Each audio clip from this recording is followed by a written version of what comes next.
Idaron Lexio Butis gapangidaron sang 40 anyos binawian sang kabuhi.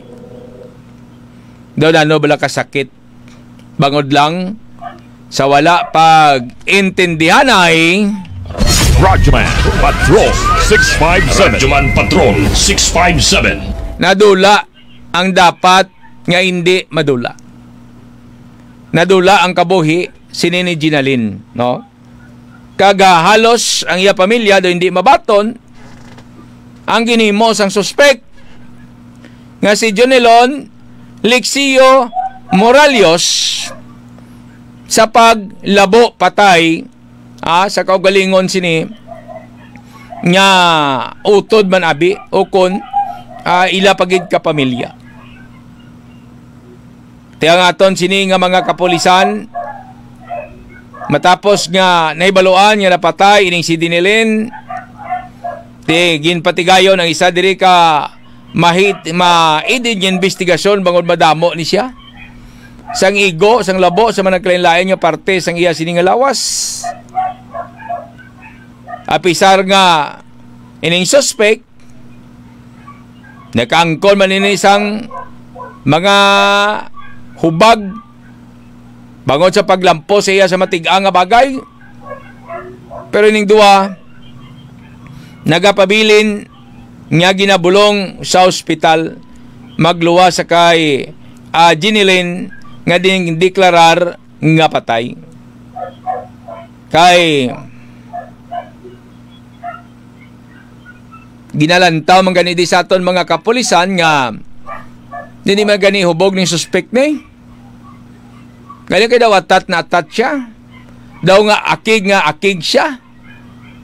Pero sinudlan mga kibiyanan sang malain ginawa ang iya sini nga utok. Nga way na sa gapulo panumdom. Tinano dayon na mayo. Kung gin panglabo mo to ka nagkaalaubos so sila kalamatay. Sa suspect kasi Jonelon Lexio Moralios, ano dayon ang mayo para sa imo? Sikat ka nga, animal ka nga, ginpang labo mo tong imo, sini ka pamilya, kag isang napatay.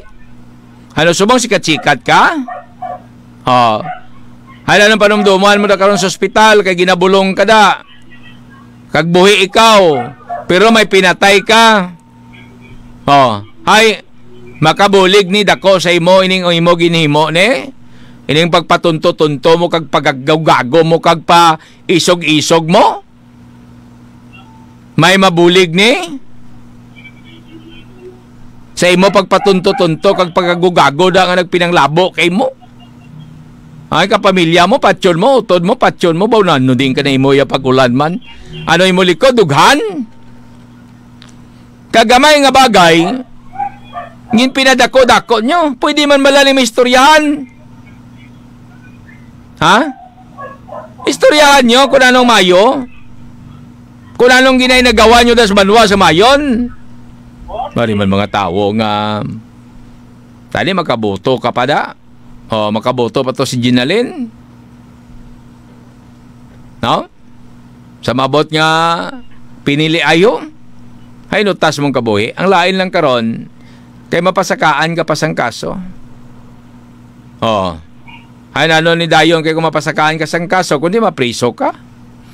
Kag di magpasitol ng pamilya mo, ay nano matabo sa imo kundi kit-kit rihas ka. Wow, way gadanay naga paminsar sang madalom antes maghimo sang katuntuhan.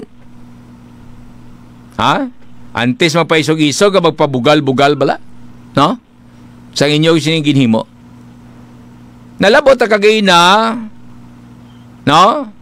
Na-interview live ni Radyoman Balios sa programa Straight to the Point. Ang aton sini nga hipi sang banwa sa mayon nga si Police Major Cyril Ponsalan. Ano gid ang natabo? Kagano madalom gid sini nga rason? Anong motibo sa suspect ka pabatyon niya gid ini mga biktima? Ari si para sa akon reclips gambal ko kagina. Ari mga kibanan, no? ang aton sini nga chief of police nga interview angot sang patay dira sa Banwa sa Mayon, no? Nga akon sa din ginapatigayon ang investigasyon follow up kag gintutukan gid todo ini parang may balohan gid kung anong madalom nga rason. Si Police Major Cyril Ponsalan. Yes sir, good morning Radyoman Values, no? Kag sa nagapalamat isang inyong programa sa subong ayong aga sa tanan. Bali ang situational report namo subong sir, amo nya may ginakasubo na ginaton nga may isa ka hacking incident sa gabi.